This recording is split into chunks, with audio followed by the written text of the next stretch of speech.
ஏன் most of the beginners type ஸ்கிரிப்ட்ல struggle ஆகிறாங்க தெரியுமா? ஏன்னா உங்களுக்கு ஜாவா ஸ்கிரிப்ட்ல இந்த 10 கான்செப்ட்ஸ் கிளியரா அண்டர்ஸ்டாண்ட் ஆகாதனால தான். இந்த ஒரு வீடியோ ஃபுல்லா பாருங்க. டைப் ஸ்கிரிப்ட்ல வர மோஸ்ட் ஆஃப் த கன்ஃபியூஷன்ஸ் இந்த டாபிக்ல அடங்கிடும். உங்களுக்கு ஈஸியா அண்டர்ஸ்டாண்ட் ஆகும். ஸோ ஃபர்ஸ்ட் ஒன் பார்த்தீங்கன்னா வேரியபிள்ஸ் அண்ட் டேட்டா டைப்ஸ். உங்களுக்கு புரியுறதுக்காக ஜாவா ஸ்கிரிப்ட் கோட் பிளஸ் வந்து டைப் ஸ்கிரிப்ட் கூட உங்களுக்கு காட்டியிருக்கேன். பட் இதை பார்த்து நீங்க டைப் ஸ்கிரிப்ட் ஈஸியா இருக்குன்னு நினைச்சிடாதீங்க. நீங்க கோட் பேஸ் பெருசா போக போக உங்களுக்கு அதுக்கு தகுந்த மாதிரி கோட் மாறும். ஓகேவா? ஸோ ஆனா இதுதான் பேசிக்ஸ். ஓகே, ஜாவா ஸ்கிரிப்ட்ல பார்த்தீங்கன்னா இந்த மாதிரி தான் நீங்க வேரியபிள்ஸ் டேட்டா டைப்ஸ்லாம் யூஸ் பண்ணுவீங்க. பட் டைப் ஸ்கிரிப்ட்ல போறீங்கன்னா இந்த மாதிரி டைப் டெஃபினிஷன் சொல்லிட்டு நீங்க நிறைய யூஸ் பண்ணுவீங்க. ஓகேவா? ஸ்ட்ரிங் நம்பர்ஸ்னு சொல்லிட்டு. ஸோ அடுத்து பார்த்தீங்கன்னா ஃபங்க்ஷன்ஸ். நார்மலா நம்ம ஜாவா ஸ்கிரிப்ட்ல இந்த மாதிரி ஃபங்க்ஷன்ஸ் கொடுத்துருவோம். ஆனா நீங்க டைப் ஸ்கிரிப்ட்ல போறப்ப இந்த மாதிரி பேராமீட்டர்ஸ்ல நம்பர் வாங்குறதா இருக்கட்டும், இல்ல ரிட்டர்ன் டைப்பா இருக்கட்டும், இந்த மாதிரி தான் நீங்க வாங்குவீங்க. ஓகே, ஸோ அடுத்து பார்த்தீங்கன்னா ஆப்ஜெக்ட்ஸ், அப்புறம் பார்த்தீங்கன்னா அரேஸ், இதெல்லாம் நீங்க டிஃபால்ட்டா ஜாவா ஸ்கிரிப்ட்ல படிச்சிருக்கணும். இதெல்லாம் பேசிக்ஸ். ஓகேவா?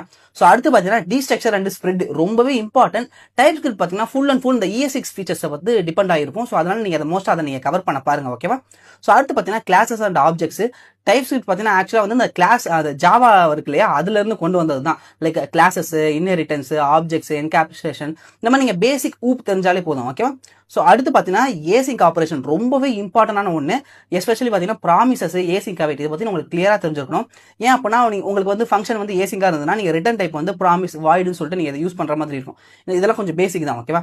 ஸோ அடுத்து பார்த்தீங்கன்னா மாடியூல்ஸ், இம்போர்ட் அண்ட் எக்ஸ்போர்ட், நீங்கள் டிஃபால்ட்டாக ஜாவா ஸ்கிரிப்ட்ல யூஸ் பண்ணுறது தான். அடுத்து பார்த்தீங்கன்னா எரர் ஹேண்ட்லிங். நமக்கு டைப் ஸ்கிரிப்ட் டிஃபால்ட்டாகவே வந்து எரர் ஹேண்டில் பண்ணிடும். பட் இருந்தாலும் உங்களுக்கு இந்த ட்ரை கேட்ச் உங்களுக்கு யூஸ் பண்ண தெரிஞ்சிருக்கா அப்படிங்கிறத நீங்கள் கிளியராக பார்த்துக்கோங்க. ஓகேவா?